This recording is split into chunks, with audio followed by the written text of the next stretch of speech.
Buenos días. Vamos a empezar con la clase del día de hoy. En esta sesión vamos a realizar el tema de agua corporal y líquidos corporales. Y si nos alcanza el tiempo, también revisamos los principales electrolitos en nuestro cuerpo. Están el sodio, el potasio, el cloro, el calcio y algunos otros.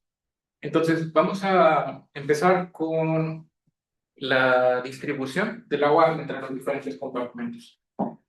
El balance hidroelectrolítico se refiere a la manera en la cual nuestro cuerpo, principalmente a través del riñón, se encarga de regular la cantidad de agua que hay en los diferentes compartimentos corporales. Los compartimentos son dos principalmente. El agua en nuestro cuerpo se divide en dos grandes compartimentos, que son el líquido intracelular y el líquido extracelular. El agua corporal total es la cantidad total de agua que hay en nuestro cuerpo. Esta varía dependiendo de dos características principales: el sexo y la edad de la persona. Por ejemplo, en el caso de los hombres, el porcentaje de agua corporal con relación a su peso es de aproximadamente el 60% del peso corporal en kilogramos. El 60% del peso en kilogramos. Y en el caso de las mujeres, es de aproximadamente 50 a 55% del peso corporal en kilogramos. También podemos basarnos de acuerdo en la edad. En el caso de los adultos mayores, ese porcentaje puede ser todavía menor, puede descender hasta 45%. Las razones por las cuales existen estas diferencias en la cantidad de agua corporal radican principalmente en la distribución, perdón, no en la distribución, en el tipo de tejidos que predominan en cada uno de estos dos sexos. Por ejemplo, en el caso de los hombres tienden a tener un porcentaje mayor de masa muscular en comparación con las mujeres, y la masa muscular tiende a almacenar más agua en comparación con el tejido adiposo. El porcentaje de tejido graso en las mujeres es ligeramente mayor en comparación con el tejido graso en los hombres. Por eso es que las mujeres, al tener un poco más de tejido graso en comparación con masa muscular, tienen un poco menos de agua corporal en comparación con los hombres. Y conforme envejecemos, mucho de nuestro músculo esquelético, sobre todo si no hacemos actividad física, se va reemplazando por tejido adiposo. Y ese reemplazo hace que también algo del porcentaje del agua que teníamos cuando éramos jóvenes se vaya reduciendo conforme vamos envejeciendo hasta alcanzar el 45%. Ahora, este porcentaje de nuevo es basándonos en el peso corporal de la persona, lo que quiere decir que si estamos hablando, por ejemplo, de un hombre de 70 kilogramos, la cantidad de agua corporal total que este hombre de 70 kilogramos tendría sería el 60%.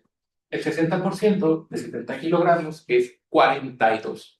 Entonces, en promedio o aproximadamente, un hombre de 70 kilogramos tiene o forman parte de su cuerpo 42 litros de agua. Esos 42 litros de agua, de nuevo, están distribuidos en dos grandes compartimentos: el líquido intracelular y el líquido extracelular. Líquido intracelular se refiere a todo el agua que está presente en el interior de nuestras células. Considerando que en nuestro cuerpo tenemos células que pueden estar unidas entre sí, formando diferentes tejidos y órganos, y también tenemos algunos espacios que no tienen células propiamente, sino que son espacios que están formados o compuestos por matriz extracelular. Entonces, el líquido intracelular se refiere de manera particular al líquido que está presente en el interior de las membranas celulares, adentro de las células. Y afuera de las células se encontraría el líquido extracelular. Entonces, de estos 42 litros o de este 60%, de ese 60% aproximadamente dos terceras partes o el 40%, dos terceras partes o el 40% de ese 60 están en el líquido intracelular. y una tercera parte o el 20% de este 60% se encuentra en el líquido extracelular. Entonces, 40 del líquido intracelular más 20 del líquido extracelular son los 60%. Es el 60% que habíamos calculado al principio, estos 42 litros. Lo que quiere decir que de estos 42 litros, 2/3 de 42 están en el líquido intracelular, que más o menos equivaldría, si no me equivoco, a 28 litros de agua que se encuentran adentro de la célula. Y el restante, que son aproximadamente 14 litros de agua, se encuentran en el líquido extracelular.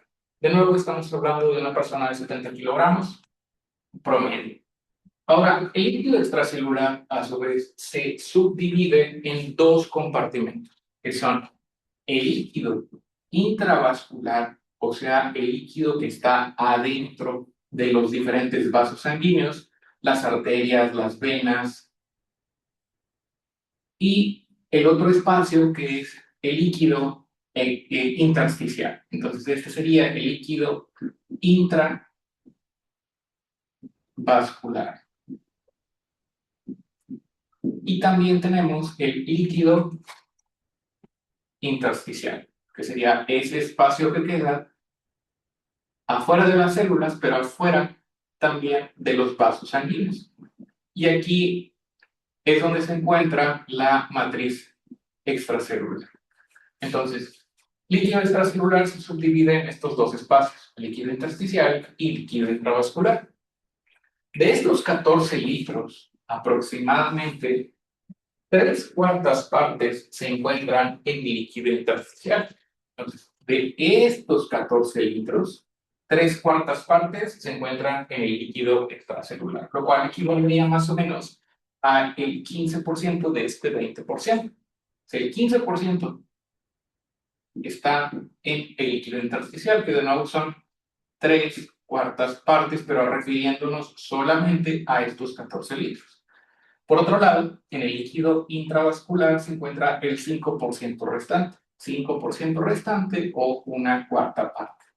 De nuevo, tomando como referencia este ejemplo de este hombre de 70 kilos, es equivalente aproximadamente a que de estos 14 litros en un hombre de 70 kilos, aproximadamente 10.5 litros se encuentran en el líquido intersticial y en el líquido intravascular hay aproximadamente 3.5 litros de agua. Entonces, si nosotros sumamos 28 más 10.5 más 3.5, nos va a dar 42 litros, que es la cantidad de agua corporal total que tendría este hombre de 70 kilogramos. Entonces, dependiendo de cuánto pese la persona y del sexo y de su edad, es la cantidad total de agua y la podemos estimar o calcular basándonos en estos porcentajes promedio que tiene una persona. El agua se puede desplazar entre estos diferentes compartimentos, se puede desplazar entre el líquido intracelular y el líquido extracelular. El desplazamiento de agua obedece principalmente, como ya lo hemos visto, a la osmolaridad. Esto quiere decir a la osmolaridad en el interior de la célula y la osmolaridad en el exterior de la célula. Por ejemplo, la osmolaridad en el vaso sanguíneo. Si en algún momento hay cambios en la osmolaridad entre uno u otro compartimento, eso puede favorecer el movimiento de agua hacia el interior o hacia el exterior de la célula. Entonces, el agua se puede mover en cualquier dirección. Se puede mover hacia el interior de la célula o se puede mover hacia el exterior de la célula. Esto depende, de nuevo, de la concentración de solutos que se encuentra en el líquido intracelular y el líquido extracelular, que es lo que vamos a ver ahorita más adelante. Otro punto también muy importante sobre esta regulación del agua corporal total es el balance que existe entre los ingresos y los egresos. Los ingresos y egresos se refieren a la cantidad de agua que ingresa en promedio a lo largo de 24 horas o a lo largo del día. Los ingresos la cantidad de agua que entra a lo largo del día y los egresos, que es la cantidad de agua que sale a lo largo del día. Entonces, en los ingresos podemos mencionar el agua que nosotros ingerimos de manera regular, la ingesta de agua. La ingesta de agua. Que aproximadamente en promedio una persona bebe entre un litro a, perdón, entre 1,5 litros a 2 litros de agua al día. Entonces, más o menos aquí vamos a suponer que una persona toma unos 1,600 mililitros de agua. También tenemos que considerar el agua que está presente en los alimentos, en la comida, por ejemplo. En la comida también hay algo de agua, aproximadamente unos 700 mililitros. Y finalmente, algunas moléculas de agua se forman por procesos normales de respiración celular. Por ejemplo, lo que vimos durante el proceso de función tubular, vimos que algunas reacciones producían la formación de moléculas de agua. Por ejemplo, cuando el ácido carbónico se transformaba en dióxido de carbono y agua, es agua que se está generando en nuestro cuerpo. Obviamente nuestro cuerpo no tiene una capacidad para generar una gran cantidad de agua, pero hay algunas moléculas de agua que se forman por este mecanismo. Entonces, la respiración celular también produce como resultado la formación de algo de agua a lo largo del día.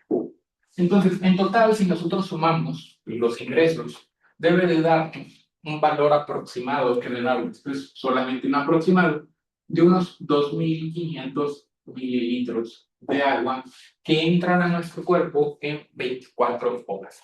Ahora, sobre los ingresos, podemos considerar también varias vías a través de las cuales podemos perder el agua. Por ejemplo, la orina es el principal, o la principal vía a través de la cual perdemos agua. Orinamos aproximadamente entre 1.500 a 1.800 mililitros al día. También están las pérdidas a través de la piel. A través de la piel perdemos, a través de las pérdidas del sudor y las pérdidas insensibles. Las pérdidas a través del sudor es sobre todo cuando está haciendo mucho calor en el ambiente, cuando estamos haciendo actividad física, el agua se pierde visiblemente a través de nuestra piel, empezamos a sudar y eso es pérdida de agua. Aproximadamente se pierden a través de esta vía unos 200 mililitros. Las pérdidas insensibles se refieren a pérdidas de agua que ocurren, pero que no son necesariamente visibles. Por ejemplo, en un día de invierno, en el cual a lo mejor no hace calor, estamos a 4 grados, 5 grados, 6 grados, visiblemente no sudamos, pero el hecho de que no sudemos no quiere decir que no estemos perdiendo agua a través de la piel por evaporación. Entonces, esas son las pérdidas insensibles, aquellas que se pierden a través de la piel, pero que de nuevo no son visibles a simple vista. Y esto perdemos alrededor de 400 mililitros a través de esta vía. También perdemos algo de agua a través de la respiración, a través de los pulmones. Cuando estamos respirando, algo de humedad se pierde con cada respiración. Entonces, en el pulmón también se pierde algo de agua por el proceso de respiración. Se pierden aproximadamente otros 400 mililitros. Y finalmente, perdón, unos 300 mililitros, si no ya no me va a quedar nada. Y finalmente, a través de las evacuaciones, a través de las heces, se pierden aproximadamente otros 100 mililitros. A través de las evacuaciones, dependiendo de qué tan sólidas sean las heces, se puede perder más o se pueden perder menos. Si sumamos todos los egresos promedio a lo largo del día, pues vamos a obtener un valor aproximado de 2.500 mililitros. Por lo tanto, tiene que existir un balance entre la cantidad de agua que entra a mi cuerpo en 24 horas y la cantidad de agua que sale de mi cuerpo en 24 horas. Y el principal órgano que se encarga de regular o de mantener más bien este balance, que la cantidad de agua presente en mi cuerpo siempre se mantenga más o menos en el 60%, es justamente el riñón. El riñón es quien se encarga de que no haya un exceso de agua que se acumule en mi cuerpo o que no se esté perdiendo demasiada agua a través de la orina principalmente. En algunos casos, esto puede llevar a algunos desequilibrios, puede provocar alteraciones importantes. Por ejemplo, cuando los balances, o más bien cuando los ingresos superan, superan a los egresos, o sea, cuando la cantidad de agua que está entrando a mi cuerpo es superior a la cantidad de agua que está saliendo, esto normalmente va a producir retención de líquidos, acumulación anormal de agua en mis tejidos, que normalmente es visible como edema. Usualmente, la acumulación excesiva de agua se manifiesta primero en las extremidades inferiores, principalmente por el efecto de la gravedad. Por el efecto de la gravedad, el agua extra que se está almacenando en mi cuerpo tiende a irse primero hacia la parte inferior de mi cuerpo, o sea, las extremidades inferiores. Y al revés, cuando los ingresos son inferiores a los egresos, esto va a producir lo opuesto. En el caso del edema, por ejemplo, cuando los ingresos superan a los egresos, esto puede suceder por una ingesta excesiva, aunque el riñón usualmente tiene la capacidad de excretar ese exceso en la carga de agua, así que es raro que suceda en un paciente que tiene una función renal normal. Pero algo que ocurre con más frecuencia es que el riñón no esté funcionando bien, por alguna enfermedad aguda o por alguna enfermedad crónica, como por ejemplo diabetes o hipertensión. Si el riñón no funciona bien, pues puede afectarse la cantidad de orina que se produce al día, reducirse el volumen de urinario y por lo tanto la cantidad de agua que se está excretando a lo largo del día. Y aunque el paciente esté consumiendo la misma cantidad de agua, si está orinando menos, pues eso va a llevar a el edema, el que el paciente empiece a retener líquidos. Por el contrario, si los ingresos son inferiores a los egresos, esto podría ser en el caso de un paciente que está teniendo pérdidas mayores a lo normal. Por ejemplo, si el paciente está sudando mucho, si el paciente está haciendo actividad física o si el paciente tiene evacuaciones diarreicas que le produzcan una mayor eliminación de agua a través de esta vía. Si el paciente no se rehidrata o si el paciente no consume el agua que requiere para compensar ese incremento en los egresos o ese incremento en las pérdidas de agua, el paciente va a presentar deshidratación. Cuando la cantidad de agua con relación a la cantidad de solutos es menor. El paciente pierde agua sin que necesariamente haya pérdida de solutos. Y eso se va a manifestar clínicamente como deshidratación, las mucosas van a estar secas, el turgor de la piel va a estar disminuido, la piel se vuelve menos elástica y en algunos casos es bastante visible incluso a simple vista. Entonces, el riñón es el principal encargado de mantener este balance entre la cantidad de agua que está ingresando a mi cuerpo y la cantidad de agua que sale de mi cuerpo o la cantidad de agua que egresa. Obviamente, el riñón no solamente controla esta parte, pero al ser la mayor parte o la principal vía a través de la cual se elimina el agua, pues el riñón puede controlar o tiene una gran capacidad para controlar el balance hídrico de mi cuerpo. Volviendo al tema del movimiento de agua entre los compartimentos. Esto va a ser muy importante para entender cuáles son los mecanismos que se encargan de regular o de mantener el equilibrio hidroelectrolítico, que es lo que vamos a ver ahorita más adelante, ya como punto de integración. Pero antes de pasar a esa parte, vamos a hablar un poco más sobre el movimiento de agua entre los diferentes compartimentos. Particularmente nos vamos a enfocar en el compartimento intracelular y en el compartimento extracelular. Vamos a obviar un poco esa subdivisión entre el líquido intersticial y el líquido intravascular. Entonces vamos a enfocarnos solamente en lo que sucede entre el interior y el exterior de la célula.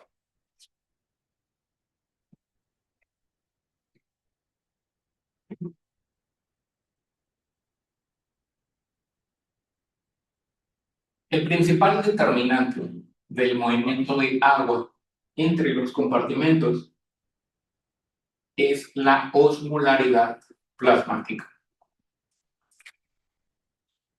La osmolaridad plasmática, que ya hemos visto en clases anteriores, la podemos determinar por medio de la podemos calcular a través de una fórmula. La fórmula de la osmolaridad era sodio más potasio por 2, más glucosa entre 18, más el nitrógeno de la urea entre 2,8.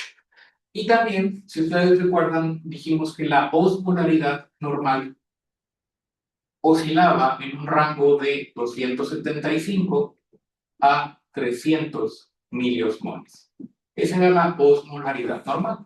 Ahorita, para fines de este ejercicio, vamos a dejarlo en 290 miliosmoles, que está dentro de lo normal. Esa es la osmolaridad. Y así como tenemos una osmolaridad extracelular, también tenemos una osmolaridad intracelular, que está determinada por otros solutos. Por ejemplo, el principal soluto que determina la osmolaridad en el exterior de la célula es el sodio, porque es el electrolito más abundante en la sangre o en el líquido extracelular. En el caso del líquido intracelular, el principal determinante es el potasio, porque es el electrolito que se encuentra en mayores concentraciones en el interior de la célula. Pero al final hay una osmolaridad relativamente similar entre el interior y el exterior de la célula. Ahorita, para fines de este ejercicio, vamos a dejarlo igual en 290 miliosmoles en el interior de la célula y en el exterior de la célula. Cuando la osmolaridad es igual entre los dos compartimentos, no vamos a observar movimiento de agua entre estos compartimentos. Esto quiere decir que el agua se va a quedar en donde está. Se va a quedar en el interior de la célula y en el exterior de la célula, dividido de la forma de la cual ya habíamos hablado. Ahora, ¿qué va a pasar cuando hay alteraciones en la osmolaridad? Por ejemplo, cuando una persona tiene alteraciones del sodio, cuando una persona, vamos a poner de este lado la fórmula de la osmolaridad, para estarla calculando constantemente. La fórmula de la osmolaridad era sodio más potasio por 2 más la glucosa entre 18 más el nitrógeno de la urea entre 2,8. Esa era la fórmula de la osmolaridad. Entonces aquí vamos a enfocarnos, por ejemplo, en el sodio. El sodio, que tiene una concentración normal de 135 a 145, vamos a dejarlo en 140. Potasio vamos a dejarlo en 4. Glucosa en 90 y el nitrógeno de la urea en 10, para hacer rápido estas multiplicaciones y sumas. Entonces, 140 por 2 más la glucosa entre 18 más el nitrógeno de la urea entre 2,8. Y eso nos va a dar la osmolaridad normal. 140 más 4 son 144 por 2 son 288, más 90 entre 18 son 5, más 10 entre 2,8 deben ser como 3. Como 3. Vamos a dejarlo 3,6 para no fallarme ahorita, pero debe ser como en 3,6 o 7, algo así. Entonces, cuando sumamos esto, nos va a dar 288 más 5, son 293, más 3,6, como 296 miliosmoles. Entonces, a partir de esta fórmula, pues, podemos calcular cómo se va a alterar la osmolaridad cuando se altere alguno de estos solutos en nuestra sangre. Por ejemplo, ¿qué va a suceder si una persona tiene un incremento anormal de los niveles de sodio en la sangre? Los niveles de sodio en la sangre normales son de 135 a 145. Pero ¿qué pasa, por ejemplo, si una persona tiene más sodio de lo normal? Si tiene 150, por ejemplo, si sube 5 miliequivalentes por arriba del rango de referencia. Si sube 5 miliequivalentes por arriba del rango de referencia, o sea, que en lugar de tener 140, la persona tenga 150, y nosotros calculamos esta nueva osmolaridad, lo que vamos a observar es que el valor de sodio, por ejemplo, aquí con este 150, sería 20 miliequivalentes por arriba. Digo, considerando 140 y 150. Si 140 nos daba una osmolaridad de 296, 150 le va a aumentar 20 miliequivalentes. O sea, que la osmolaridad plasmática, si yo tengo un sodio de 150 Asumiendo que el resto de los valores están exactamente igual, sería de aproximadamente 316 miliosmoles, producto de la elevación anormal de los niveles de sodio en la sangre. Ahora, ¿qué efecto va a tener ese incremento en la osmolaridad? Si se incrementa la osmolaridad plasmática, si se incrementa la osmolaridad plasmática, como el ejemplo que vimos aquí, que esté en 316 miliosmoles. Eso no necesariamente va a afectar la osmolaridad en el interior de la célula. Quiere decir que la persona va a seguir con sus 290 adentro de la célula. Adentro de la célula. Pero lo que sí va a provocar es desplazamiento de agua entre los compartimentos. Lo que va a suceder es que el agua se va a mover de los sitios de menor osmolaridad hacia los sitios de mayor osmolaridad. Lo que quiere decir que el agua se va a desplazar desde el interior de la célula hacia el exterior de la célula. Se va a mover desde el interior hacia el exterior. Desplazamiento de agua por el incremento en la osmolaridad plasmática. Entonces, se incrementa la osmolaridad en el plasma, el agua se mueve desde el compartimento intracelular hacia el compartimento extracelular. ¿Qué pasa si ocurre lo contrario? ¿Qué pasa si ocurre una reducción en la concentración de sodio? Si ocurre una reducción en la concentración de sodio, por ejemplo, si en lugar de que esté en 140, el sodio se reduce a 130, si el sodio se reduce a 130 y nosotros calculamos la osmolaridad en este caso, en lugar de estar en 296, probablemente ahora se encuentre en 276 miliosmoles. Entonces, en este caso, se redujo la osmolaridad plasmática de 296 a 276 miliosmoles. 276 miliosmoles. Asumiendo que la osmolaridad intracelular siga exactamente igual en 290, esto también va a provocar desplazamiento de agua entre compartimentos. Ahora, la osmolaridad en el exterior de la célula es menor. Por lo tanto, el agua se va a mover de los sitios de menor osmolaridad a los sitios de mayor osmolaridad, hacia el interior de la célula. En este caso, el agua se desplaza desde el líquido extracelular hacia el líquido intracelular. Entonces, lo que estamos observando con todo esto es que el agua siempre se va a mover de los sitios de menor osmolaridad a los de mayor osmolaridad. Y aunque el principal determinante es el sodio, también puede verse afectada la osmolaridad, sobre todo si hay alteraciones en la glucosa. Por ejemplo, si un paciente tiene diabetes y tiene niveles extremadamente altos de glucosa, puede presentar una hiperosmolaridad debido a esa glucosa y también provocar desplazamiento de agua. Ahora, volviendo al tema del desplazamiento de agua.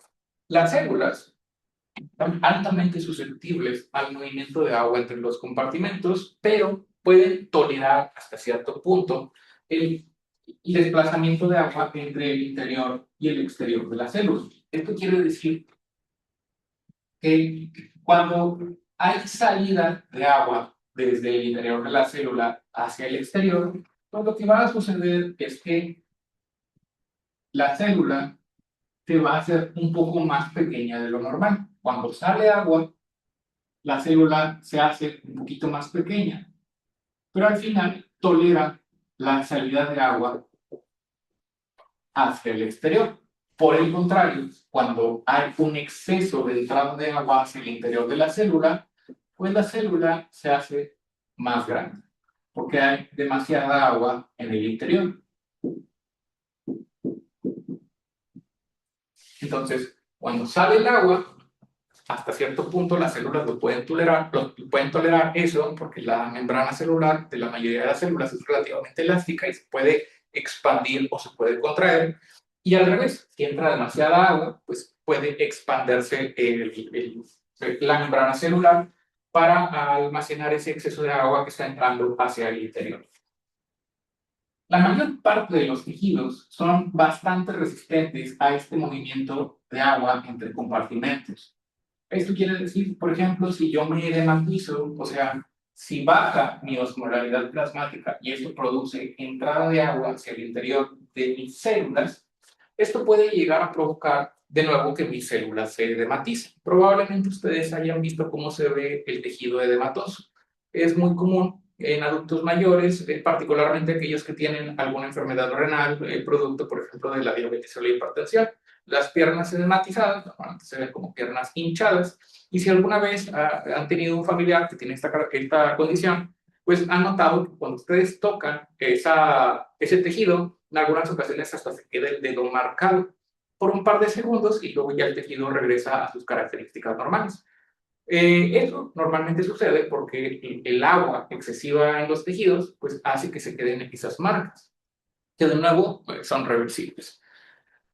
En el caso de los tejidos de la mayor parte del cuerpo, pues no hay ninguna consecuencia importante por el edema. Eso quiere decir que si se me edematizan las piernas, pues a lo mejor estéticamente se ve mal, pero fuera de eso, pues no va a provocar un problema grave en mi cuerpo, este edema de miembros inferiores. Pero hay algunos tejidos que no tienen el espacio para expandirse como lo tienen las extremidades inferiores. De nuevo, si se me hinchan las piernas, pues a lo mejor el pie no me cabe en el calcetín o el calcetín me queda apretado o el pie que está hinchado no me cabe bien en el zapato o en la zapatilla y tengo problemas para acomodarme el calzado. Pero fuera de eso, pues no va a pasar absolutamente nada. Pero hay algunos otros tejidos que sí son muchísimo más susceptibles a ese edema. El principal ejemplo de un tejido que es muy susceptible al edema es el sistema nervioso.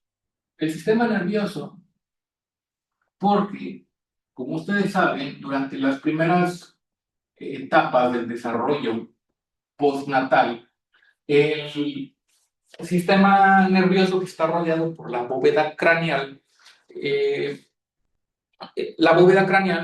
empieza a cerrar. El cráneo está unido, los diferentes huesos del cráneo, por suturas. El cráneo tiene varias partes, el hueso frontal, el hueso temporal, el hueso parietal, el hueso occipital.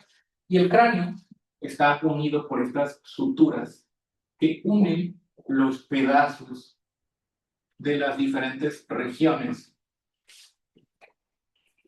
del cráneo. Esas suturas se terminan de cerrar durante la infancia, una vez que el cerebro ya ha alcanzado su tamaño de adulto. La infancia o la adolescencia se terminan de cerrar esas suturas.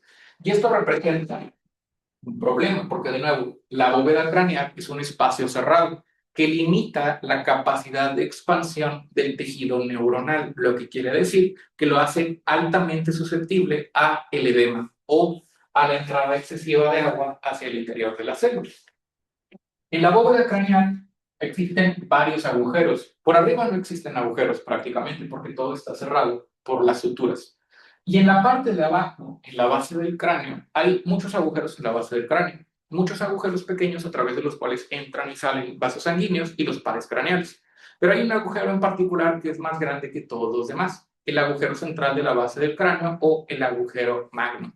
El agujero magno es la estructura a través de la cual pasa el mesencéfalo, el bulbo raquídeo y el puente. Perdón, lo dije en desorden, el mesencéfalo, el puente y finalmente el bulbo raquídeo, que se continúan hacia la parte inferior del cuerpo a través de la médula espinal. Estas estructuras, mesencéfalo, puente y bulbo raquídeo, se conocen también como tallo cerebral y tienen funciones muy importantes para el funcionamiento de nuestro cuerpo. Por ejemplo, en el mesencéfalo es donde se encuentran los núcleos de algunos pares craneales, como el núcleo del tercer par, del oculomotor, del cuarto par, del troclear o del sexto par, el motor ocular externo o el recto lateral.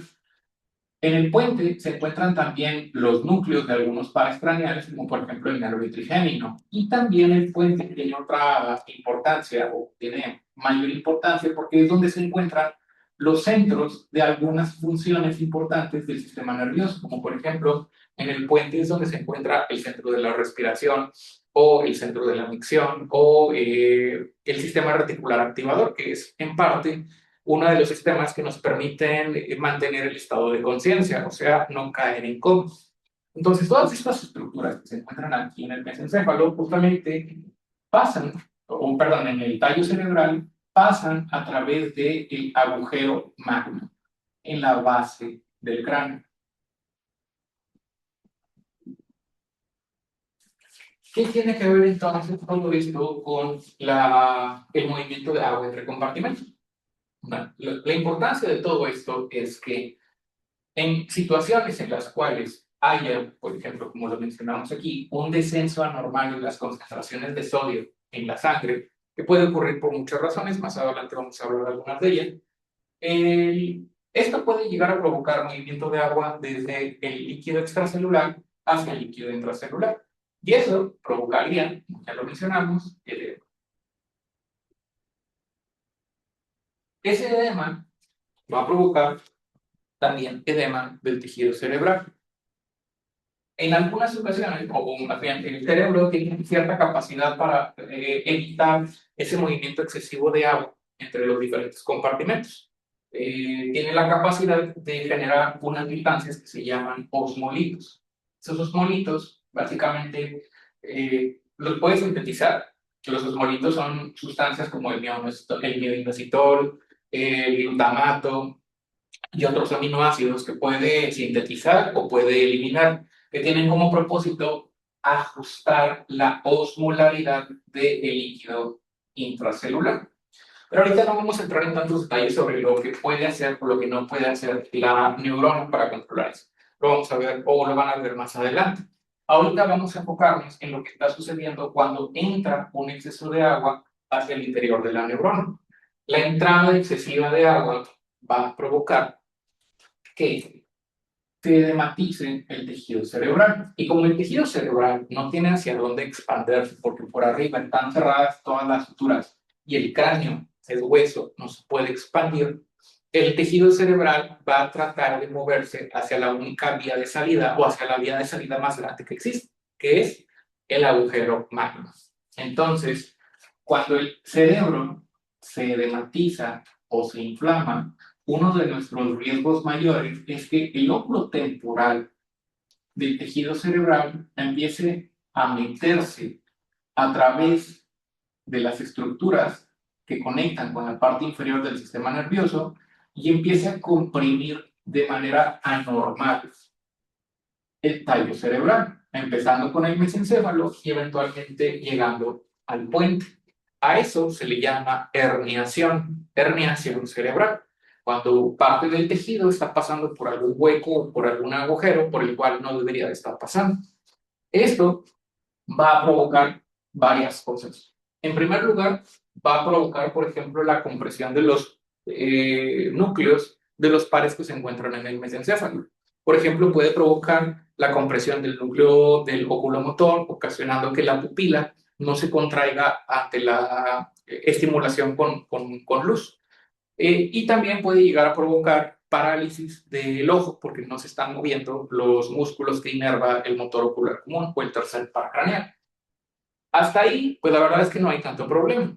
Pero, puede haber algún defecto en la capacidad de contracción de la pupila, pero pues eso no pone en riesgo la vida del paciente.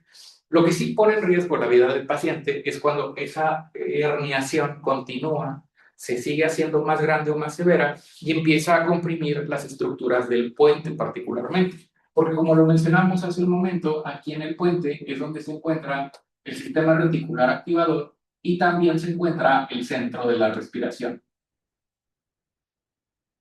Entonces, ¿qué pasa cuando una persona sigue presentando este edema cerebral a consecuencia del movimiento de agua desde el exterior hacia el interior de la célula? Puede que el edema sea tan severo que empiece a comprimir el sistema reticular activador y el centro de la respiración que la persona cae en coma. Y si se comprime el centro de la respiración, la persona cae en paro respiratorio. Y eso pues, puede matar a la persona. Entonces, Algo que puede parecer tan insignificante como un descenso en la osmolaridad plasmática puede provocar un cambio o un movimiento de agua tan importante entre compartimentos como para matar a una persona por edema cerebral. De nuevo, porque el tejido cerebral no tiene hacia dónde expandirse más que hacia abajo y puede provocar la compresión de las estructuras que se encuentran en el tallo cerebral. Por eso es que es muy importante saber cómo es que se debe de rehidratar a una persona o tratar a una persona que tiene este tipo de cambios. Vamos a trasladar esto hacia un escenario más común para ver cómo aplica esto en la vida real. Nada más, antes de pasar a eso, la salida excesiva de agua también puede tener efectos importantes en el sistema nervioso. En el sistema nervioso, como que las células del sistema nervioso, ustedes saben, están formadas por un cuerpo celular que se llama soma, una extensión de tejido que se llama axón, que normalmente es la estructura a través de la cual pasan los impulsos nerviosos para comunicarse con otra neurona o con las dendritas de otra neurona. Los axones de muchas de las células de nuestro cuerpo o de la mayor parte del sistema nervioso, tienen una vaina o capa de lípidos que se llama vaina de mielina o están mielinizados. Esa mielina tiene como función o propósito permitir la conducción saltatoria, lo cual acelera mucho la velocidad a la cual se comunican las neuronas. La salida, particularmente excesiva de agua, como puede ocurrir cuando hay hiperosmolaridad, puede llegar a provocar una alteración en estas vainas de mielina. Si las neuronas se someten a una salida súbita de líquido debido a un cambio en la osmolaridad, por ejemplo, un incremento en la osmolaridad plasmática, pueden presentar lesiones en las vainas de mielina, un fenómeno al cual se le conoce como desmielinización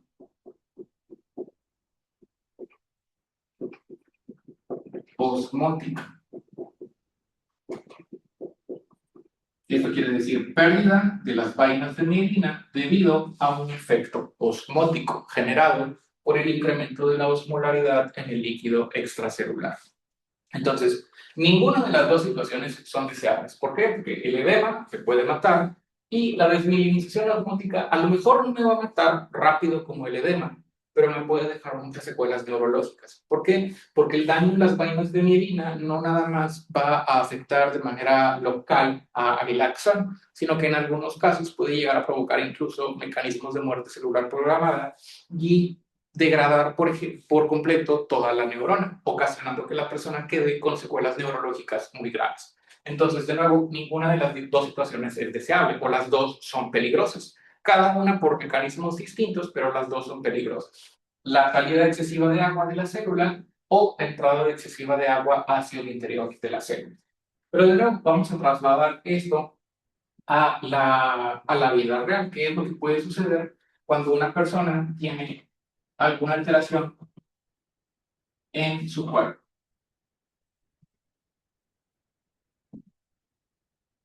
Pensemos, por ejemplo, en lo que sucede cuando una persona está haciendo actividad física o algo a lo mejor un poco más fácil de imaginar. Pensemos que una persona tiene una infección gastrointestinal. Vamos a suponer que estamos evaluando, estamos revisando una persona que hace un par de días a lo mejor comió comida en mal estado o alimentos de dudosa procedencia que a lo mejor no se lavaron de manera adecuada y está teniendo vómito y evacuaciones diarreicas. Como está teniendo vómito y evacuaciones diarreicas, esa persona pues va a tener dos características importantes. Primero, está teniendo una mayor pérdida de agua de lo normal por las evacuaciones diarreicas. Entre menos sólidas sean las heces, quiere decir que hay más agua en su contenido y por lo tanto la cantidad de agua que se pierde a través de las heces, o sea, los egresos, es mayor. Y al mismo tiempo, el vómito o la náusea puede limitar de manera importante la ingesta de agua. Entonces, el paciente no está tomando agua o está tomando muy poca agua, porque cuando toma agua siente náuseas, y está teniendo pérdidas de agua por las evacuaciones diarreicas. Entonces, en ese escenario, pensemos primero en lo que sucede en el interior del vaso sanguíneo. En algunos casos, esa diarrea puede ser predominantemente agua. La cantidad, o más bien el contenido de solutos, las evacuaciones diarreicas depende mucho del tipo de diarrea, diarrea inflamatoria, diarrea osmótica, diarrea secretora, pero ahorita no vamos a entrar en esos detalles. Vamos a suponer que las evacuaciones diarreicas están haciendo que el paciente pierda principalmente agua, pero que no pierda solutos o que pierda una cantidad mínima de solutos. Entonces, si pierdo más agua de lo que estoy perdiendo solutos, esto quiere decir, si yo tenía un sodio inicial de 140, si mi sodio inicial en la sangre estaba, vamos a ponerlo acá para no confundirlo,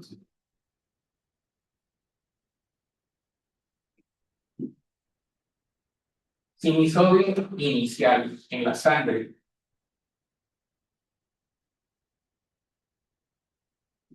estaba en 140,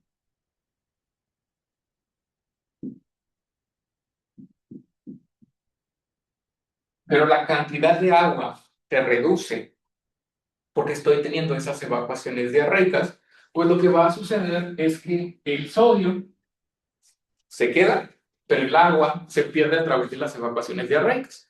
Por lo tanto, eso va a provocar que incremente la osmolaridad plasmática, porque ya vimos que la osmolaridad es la relación que existe entre los solutos y el agua, como lo vimos con la función tubular. Si yo perdía solutos dejando la misma cantidad de agua, se baja la osmolaridad de ese líquido. Si por otro lado pierdo agua, pero dejo la misma cantidad de solutos, se incrementa la osmolaridad de ese líquido. Entonces, en esta persona que está perdiendo agua por las evacuaciones diarreicas, el agua se está perdiendo por la diarrea.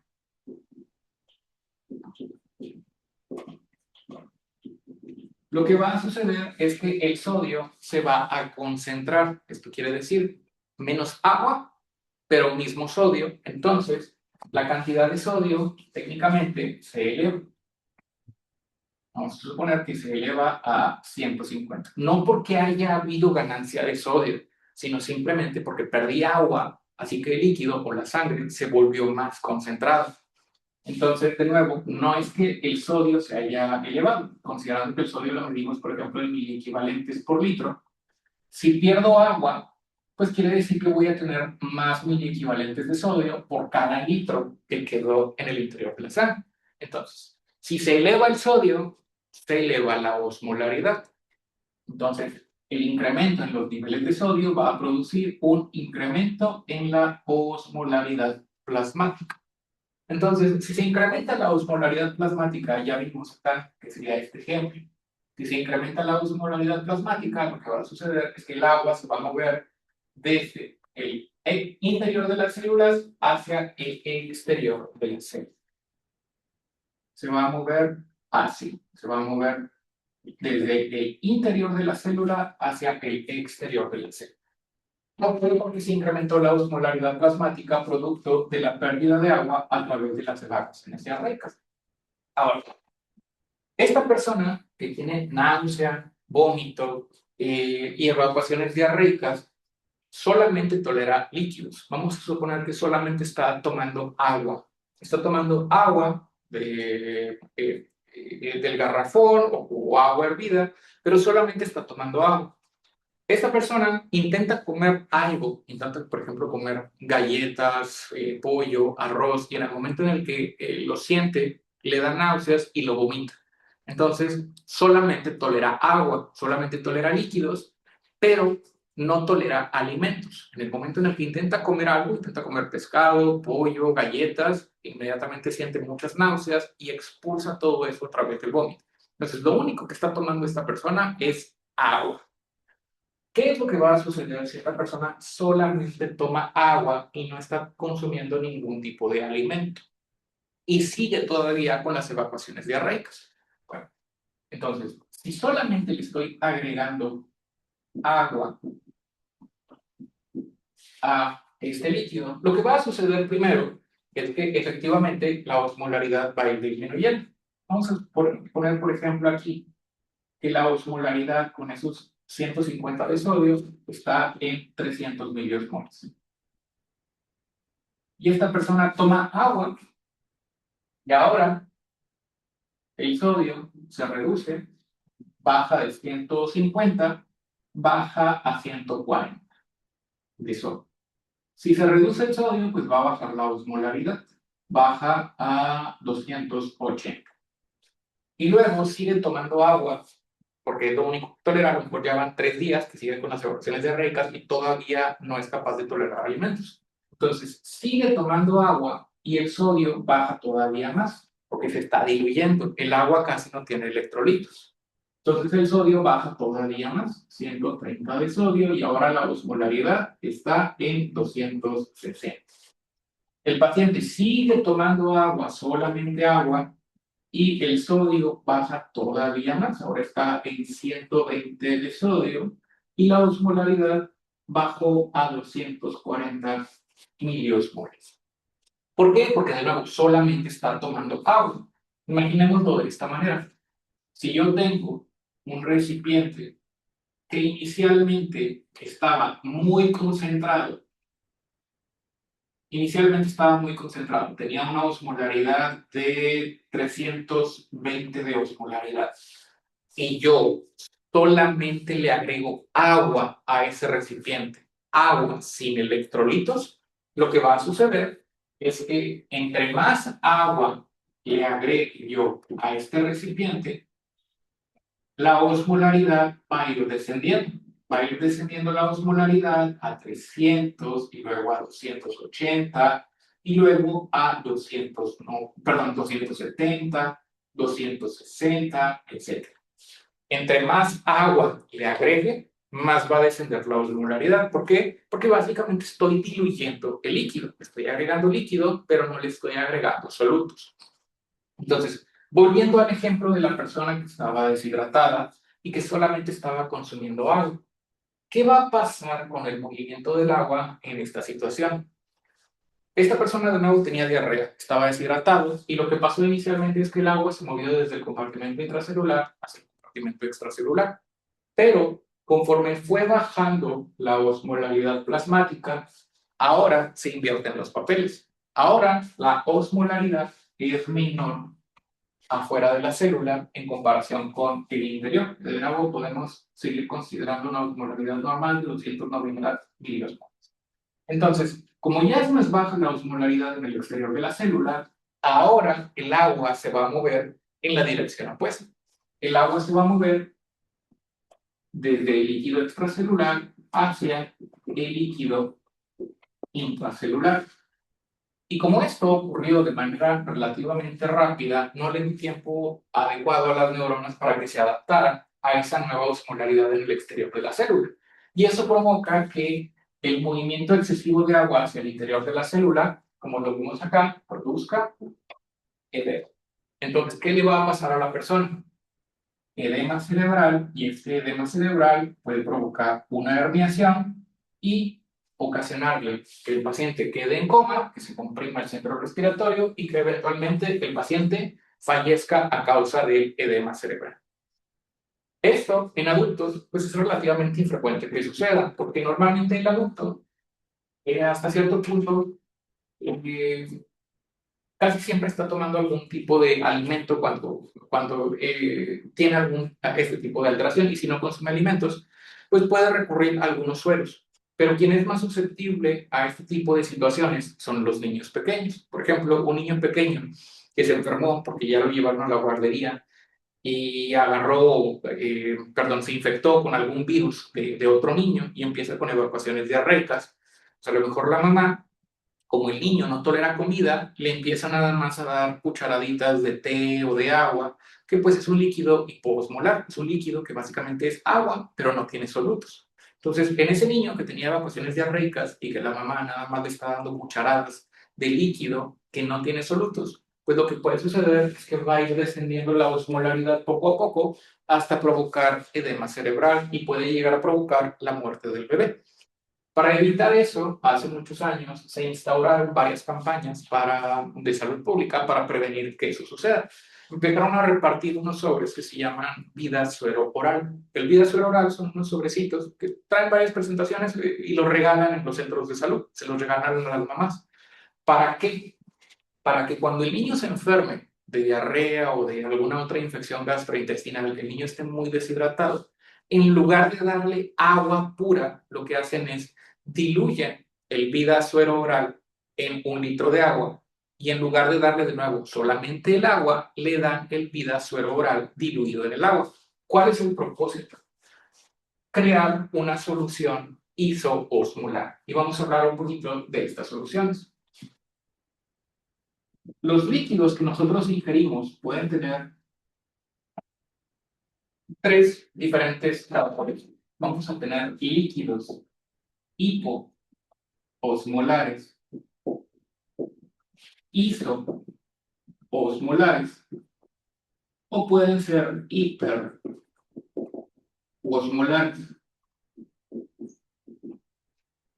Hipo, iso o hiper se refieren a qué tan alta o qué tan baja, o más bien, cómo es la osmolaridad del líquido con relación a la osmolaridad de la sangre de un humano normal o de un humano sano. Los líquidos hipoosmolares son aquellos líquidos que tienen una osmolaridad menor a la osmolaridad de la sangre de una persona. Por ejemplo, el agua que tomamos. El agua que tomamos todos los días es un líquido hipoosmolar. De hecho, algunas marcas hasta se venden como que no tienen nada de electrolitos. Justamente porque son puras moléculas de agua, son fundamentalmente moléculas de agua y casi no tienen solutos. Sí tienen algo de solutos, porque si no sería agua destilada y esa no sabe tan bien. Pero la cantidad de solutos que tienen es mínima, lo cual les confiere una osmolaridad muy baja. Entonces, aquí podríamos mencionar al agua que tomamos todos los días como una solución hipoosmolar. Una solución hiperosmolar sería un líquido muy concentrado. Sería un líquido al cual yo le agregué muchos solutos. Un ejemplo de esto, el agua de mar. El agua de mar, si alguna vez han tenido la desfortuna de beber por accidente agua de mar, pues se dan cuenta de que es agua salada, que es agua que tiene una gran cantidad de solutos y por lo tanto es un líquido hiperosmolar. Aquí está el agua de mar. ¿Cuáles son las soluciones isoosmolares? Aquellas que tienen una osmolaridad similar a la de nuestra sangre. Entonces, aquí, por ejemplo, entran estas preparaciones de vida suero oral. ¿Cuál es el propósito de darle una solución isoosmolar a una persona? Bueno, volviendo a este ejemplo, si por ejemplo yo tengo agua que tiene una osmolaridad de 50 miliosmoles, y yo se le estoy agregando a este líquido de 320, entre más agua yo le agregue, la osmolaridad va a ir descendiendo. 300, 280, 270, 260, 250, 220, 200, 150, etc. Y, de nuevo, entre más agua hipoosmolar yo le agregue, la osmolaridad se va a ir acercando cada vez más a la osmolaridad del líquido que yo le estoy agregando. O sea, que el punto máximo, o más bien, lo máximo que puede descender la osmolaridad cuando yo le estoy agregando a este recipiente es la osmolaridad del líquido que estoy utilizando para rehidratarlo, o en este caso que yo le estoy agregando. Dicho de una manera sencilla, si yo le sigo agregando infinitamente agua a este recipiente, es imposible que la osmolaridad del recipiente baje de 50 miliosmoles, porque es la osmolaridad del líquido que estoy utilizando para rellenar el recipiente. O sea, lo máximo a lo cual puede seguir descendiendo la osmolaridad aquí es 50 miliosmoles, pero no puede descender más. ¿Por qué? Porque es la osmolaridad del líquido que yo estoy utilizando para rellenar este recipiente. No puede bajar a 49, no puede bajar a 48. Por más agua con 50 miliosmoles que yo le agregue, lo máximo a lo cual puede descender es 50 miliosmoles, pero no puede bajar más. Lo mismo para las soluciones isoosmolares. Por ejemplo, si en este caso y yo tenía una hiperosmolaridad inicial a consecuencia de las evacuaciones diarreicas, yo rehidrato a la persona, pero con una solución isoosmolar, por ejemplo, que tenga una osmolaridad de 285 miliosmoles. que está dentro del rango normal de la osmolaridad plasmática de un humano, 275 miliosmoles, ¿qué es lo que va a suceder? La osmolaridad va a bajar 310, 300, 290, pero no puede bajar más de 285. ¿Por qué? Porque es la osmolaridad de líquido que yo estoy utilizando para rehidratar al paciente. Entonces, ¿cuál es el propósito de dar soluciones isosmolares en pacientes que están deshidratados?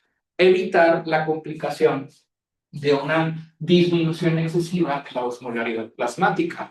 Si yo le doy una solución isoosmolar, lo máximo a lo que puede descender la osmolaridad de esa persona es la osmolaridad del líquido que estoy utilizando para rehidratar al paciente.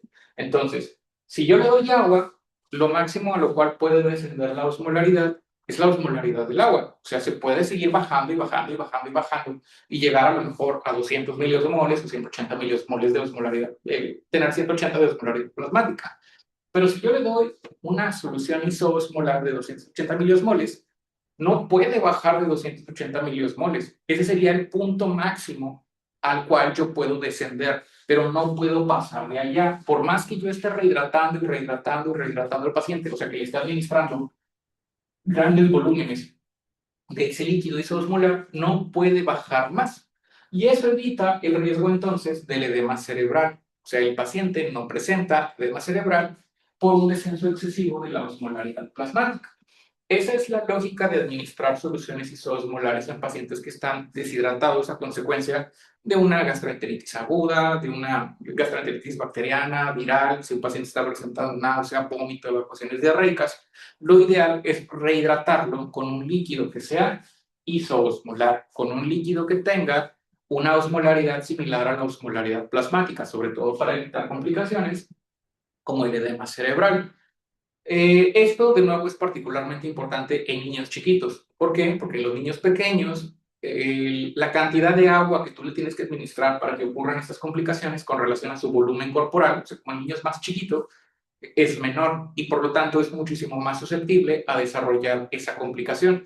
En un adulto también puede llegar a suceder, pero tendría que tomar cantidades muy grandes de agua para que eso pueda ocurrir. Por lo tanto, es un poquito menos frecuente en el adulto. Aún así, lo recomendable es cuando una persona está deshidratado, beba soluciones isoosmolares. Hay muchas marcas en el mercado de este tipo de soluciones. Por ejemplo, ustedes, dependiendo del estado en el que estén, pueden encontrar soluciones como el electrolit, el pedialit, que en su misma etiqueta dicen que son soluciones isoosmolares y que tienen como propósito rehidratar a la persona. También hay otro tipo de soluciones, como por ejemplo las soluciones en las bebidas para deportistas, como bueno, algunas marcas como el Gatorade o el Powerade son soluciones para deportistas y se deben de diferenciar de las soluciones que tienen como propósito la rehidratación. De nuevo, las bebidas para deportistas tienen otras características. Primero, son soluciones también relativamente isoosmolares, pero estas tienen más glucosa. A diferencia de las bebidas o sueros rehidratantes, como el electrolit, por ejemplo. Estas son isoosmolares, también tienen glucosa, pero la tienen por una razón, bueno, por dos razones principalmente. Estas tienen muchísima más glucosa en comparación con estas. ¿Por qué? Las bebidas para deportistas tienen mucha glucosa, porque en teoría, si yo estoy haciendo ejercicio, si estoy, por ejemplo, jugando fútbol, estoy jugando béisbol o algún otro deporte que implique un uso de mi musculatura, estoy gastando mucha energía. Mis músculos no solamente están, perdón, mi cuerpo no solamente está perdiendo agua por el sudor, está perdiendo mucha energía por toda la contracción muscular que tiene que realizar. Entonces, la idea de las bebidas para deportistas es no nada más reemplazar agua y electrolitos, sino también reemplazar toda la glucosa o toda la energía que estoy perdiendo por la actividad física. Las bebidas rehidratantes no necesitan eso. ¿Por qué? Porque si estoy tirado en la cama porque tengo náusea, vómito y diarrea, pues no estoy gastando mucha energía que digamos, no estoy gastando la misma energía que alguien que está jugando fútbol. Entonces, ¿qué es lo que necesito en ese caso?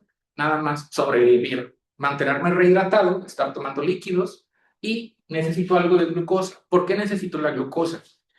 Porque en el intestino existe el transportador sodio-glucosa, que es el SGLT1. Y ustedes saben que para que un transportador funcione, necesitan estar presentes tanto los dos iones o las dos moléculas, en este caso, el sodio y la glucosa. Entonces, en el intestino, para que se reabsorba el agua, para que se absorba el agua, necesitan absorberse solutos. ¿Por qué? Porque el agua sigue a los solutos. Igual que sucedía en los túbulos renales. El agua no se reabsorbe si no se reabsorben los solutos. En el intestino es igual. Si no se absorben solutos, el agua tampoco se absorbe. Entonces, la idea de las bebidas rehidratantes es que tengan algo de solutos para que se puedan reabsorber adecuadamente. Y en segundo lugar, absorber adecuadamente. Y en segundo lugar, la glucosa. Necesito que tengan sodio y que tengan glucosa. ¿Por qué? Porque si solamente le pongo sodio a la bebida, el SGLT2 no, el SGLT1 no va a funcionar. El SGLT1 requiere que haya glucosa y sodio. Si falta la glucosa, el SGLT no se activa y por lo tanto no se absorbe ni el sodio ni la glucosa y tampoco el agua. Entonces, para que funcione el SGLT necesito que estén presentes las dos.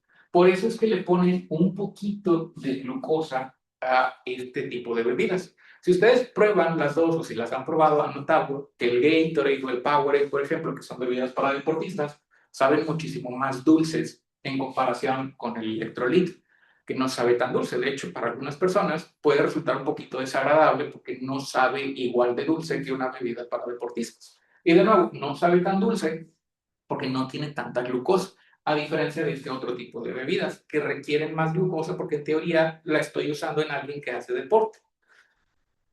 Entonces, esa es la diferencia entre estos dos tipos de bebidas, entre las bebidas rehidratantes y las bebidas para deportistas. Para una persona que está deshidratada, lo que necesito es solamente darle algo de agua con electrolitos, una solución isoosmolar. Para una persona que está haciendo actividad física, que está haciendo ejercicio, pues una bebida para deportistas, para reemplazar no nada más las pérdidas de agua a través del sudor, sino también reemplazar las pérdidas de glucosa por el alto consumo de energía a consecuencia de la actividad física. Finalmente, existe la solución hiperosmolar, pero la solución hiperosmolar solamente se utiliza en ciertas situaciones muy específicas en escenarios clínicos muy específicos, que ahorita no vamos a ahondar en eso. Pero ya para terminar con esa parte, algo que puede llegar a suceder con relación al agua de mar es lo que ocurre cuando una persona no tiene acceso a agua dulce. Por ejemplo, y por alguna razón yo me encuentro varado en una isla desierta en donde desafortunadamente no hay algún río o algún lago que tenga agua dulce.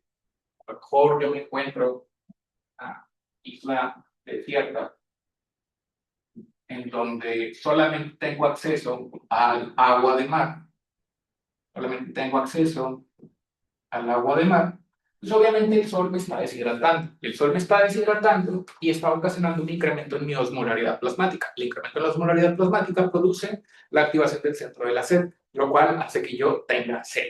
Entonces, como tengo sed, tengo que buscar agua, pero la única agua disponible es el agua de mar, y ya dijimos que el agua de mar es hiperosmolar.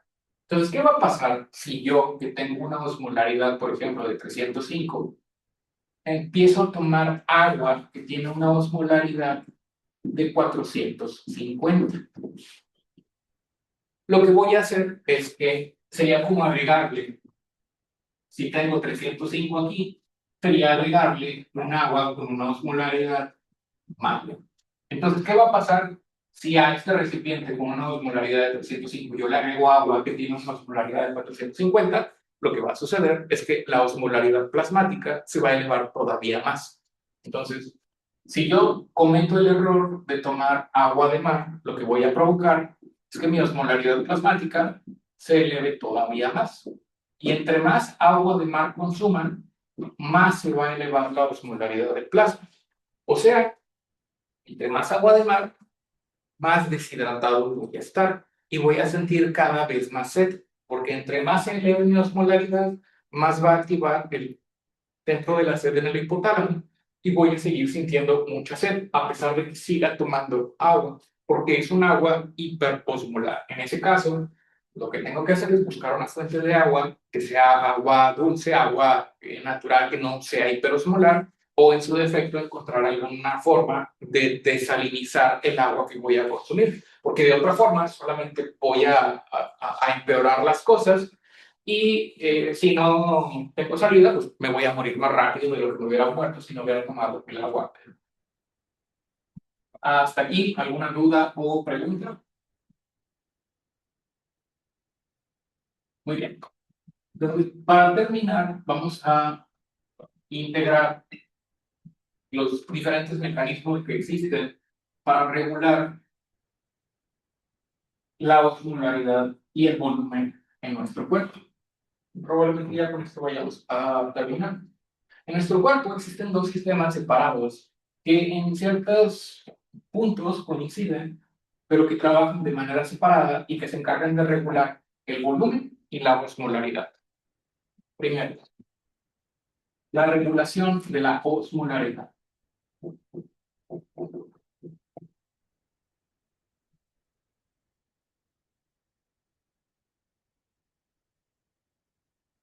La regulación de la osmolaridad. Considerando una osmolaridad normal de 275 a 300, que es lo que ya habíamos mencionado. Si una persona tiene hiperosmolaridad, si se eleva la osmolaridad plasmática por arriba de 300 miliosmoles, a eso le llamamos que el paciente está hiperosmolar o, dicho de otra manera, que está deshidratado. ¿Por qué? Porque la cantidad de agua presente en su cuerpo es menor a la cantidad de solutos. Entonces, si se eleva la osmolaridad plasmática, ¿qué es lo que va a hacer mi cuerpo? La elevación de la osmolaridad plasmática va a producir el incremento en la osmolaridad del plasma, va a activar los osmoreceptores que se encuentran en el hipotálamo. Entonces, esto va a activar los osmoreceptores hipotalámicos.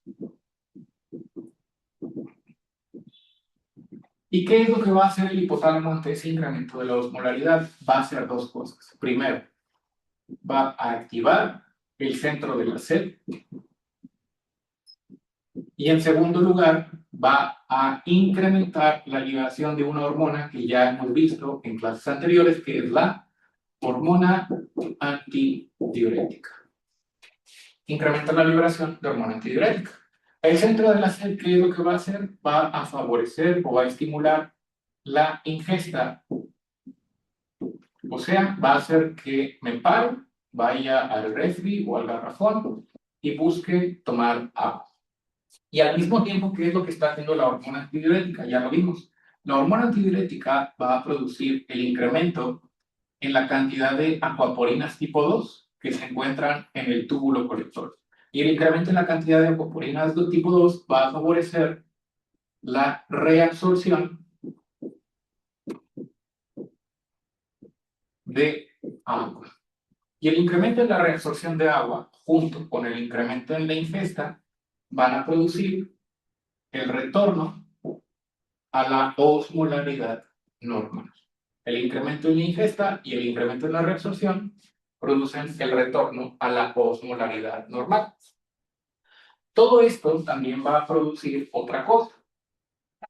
Al incrementar la reabsorción de agua por este mecanismo, voy a producir una orina concentrada.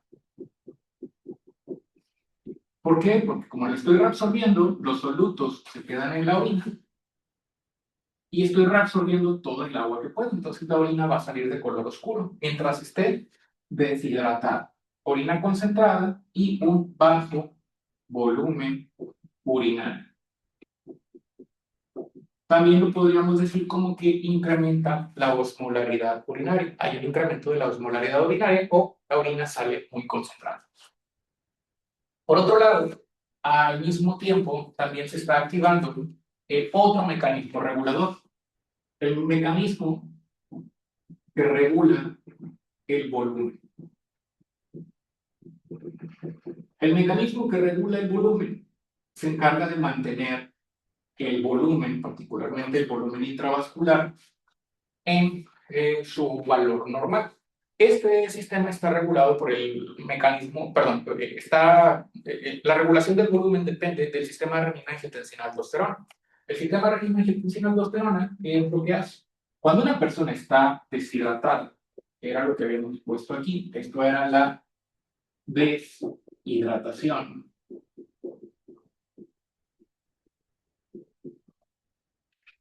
Esa deshidratación normalmente produce una reducción de la presión arterial. Entonces, si se reduce, en este caso, el volumen, que hay una reducción del volumen, que es la deshidratación, esto va a producir una reducción en la presión arterial. Si se reduce la presión arterial, esto es detectado por los vasoreceptores.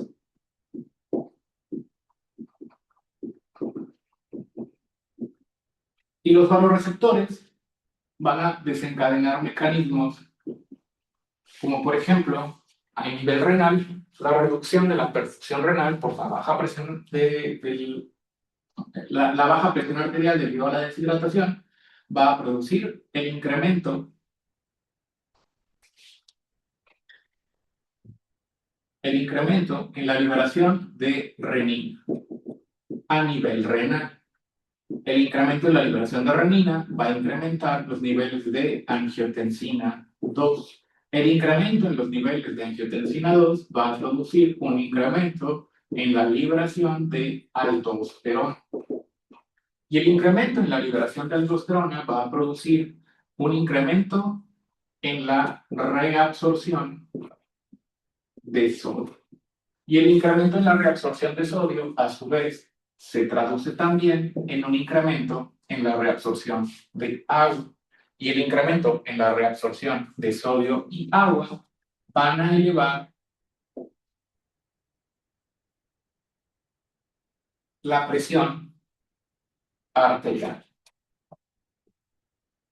Van a elevar la presión arterial 120/80 de presión arterial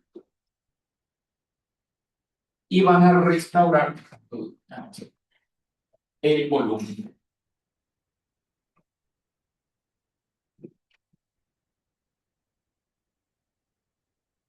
Entonces, aunque los sistemas funcionan de manera separada, el resultado es más o menos el mismo. Hay deshidratación, baja el volumen, baja la presión arterial, pero al mismo tiempo también se está incrementando la osmolaridad. Entonces, los dos sistemas están funcionando al mismo tiempo. Generalmente, si ocurre lo contrario, si, por ejemplo, en lugar de que haya un incremento en la osmolaridad, baja la osmolaridad por debajo de los 300 milimoles, la reducción de los 300, no, de los 275 milimoles, baja de 275, eso va a producir edema o una sobrehidratación. Vamos a llamarlo mejor como sobrehidratación. Más fresca. Sobrehidratación. Ahí es deshidratación y aquí es sobrehidratación. La sobrehidratación produce una reducción de la osmolaridad plasmática. La reducción de la osmolaridad plasmática produce también la activación, o más bien es detectado por el hipotálamo. ¿Qué es lo que hace el hipotálamo? El hipotálamo va a inhibir el centro de la sed.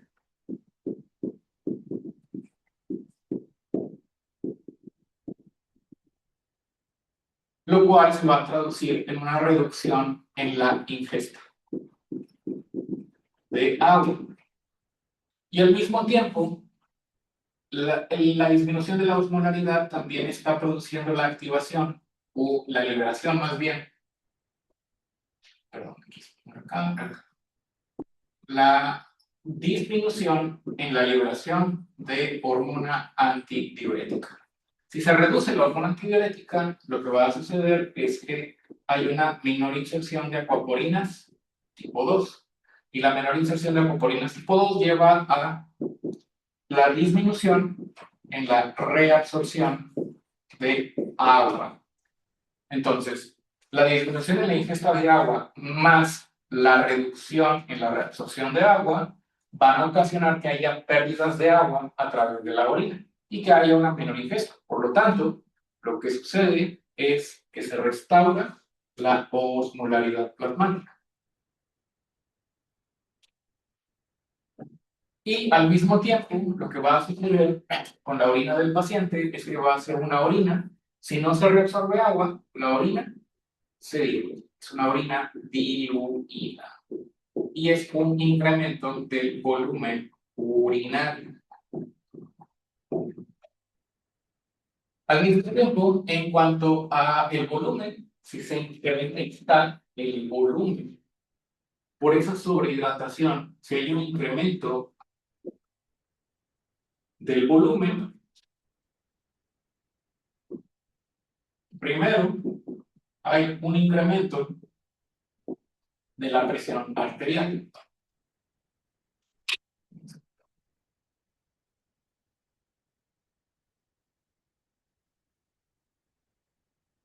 Hay un incremento en la presión arterial por el exceso de líquido en los vasos sanguíneos. Y el exceso, esto va a ser detectado igual por vasoreceptores, lo cual va a producir una disminución en la liberación de renina. La disminución en la liberación de renina produce una reducción en la liberación de angiotensina 2. Y la reducción en la liberación de angiotensina 2 va a producir una reducción en la liberación de aldosterona. Y la reducción en la liberación de aldosterona a su vez va a producir una reducción en la reabsorción de sodio. La reducción en la reabsorción de sodio se traduce también en una menor reabsorción de agua. Y finalmente, acá nos falta una cosa. El exceso de volumen también produce la liberación de otra hormona, que es el péptido natriurético auricular. El péptido natriurético auricular se libera ante el incremento del volumen intravascular. Y la liberación de este péptido produce la inhibición del canal epitelial de sodio.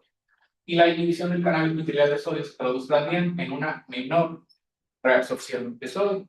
Entonces, todo esto se va a transformar en la reducción del volumen intravascular, restaurando la presión arterial. Entonces, son dos sistemas, de nuevo, que están funcionando de manera separada. Un sistema se encarga de regular la osmolaridad y el otro sistema se encarga de regular el volumen y, por lo tanto, la presión arterial. Pero, de nuevo, pues hasta cierto punto tienen muchas cosas en común. El sistema renina-angiotensina-aldosterona juega, o más bien participa en conjunto con el sistema que regula la osmolaridad cuando la persona está deshidratada o cuando el paciente tiene un volumen bajo. Todo eso con el propósito de incrementar la reabsorción del sodio y agua que se traduzca en un incremento en la presión arterial y una reducción de la osmolaridad. Por el contrario, la reducción de la osmolaridad o el incremento del volumen intravascular juegan o participan en conjunto para deshacerse de ese exceso de volumen y restaurar tanto el volumen como la osmolaridad. Y eso nos da diferentes tipos de orina. Orina diluida, que es orina hiposmolar, o orina concentrada, que es orina hiperosmolar, dependiendo de las características que presente una persona. Hasta este momento, ¿alguna duda o pregunta? Muy bien, entonces me voy a detener aquí. Ya nada más nos falta revisar las características de los principales electrolitos en solución, sodio, potasio, cloro, calcio principalmente, y equilibrio ácido-base, que lo alcanzamos a ver en la siguiente clase, y reflejo miccional, pero el reflejo miccional está relativamente rápido, yo creo que en unos 10 minutos vemos el reflejo miccional. Entonces, vuelvo a preguntar dudas o preguntas. Si no hay ninguna duda, el siguiente viernes estaríamos terminando ya los temas y el examen sería el viernes de la otra semana a las 11 de la mañana. Nada más que no se les olvide el caso integrador, que es para el domingo de esta semana. Y si no hay ninguna otra duda, los veo el próximo viernes. Gracias, doctor. Buen día. Hasta luego. Gracias. Gracias, doctor. Gracias, Buen día. doctor. Nos vemos.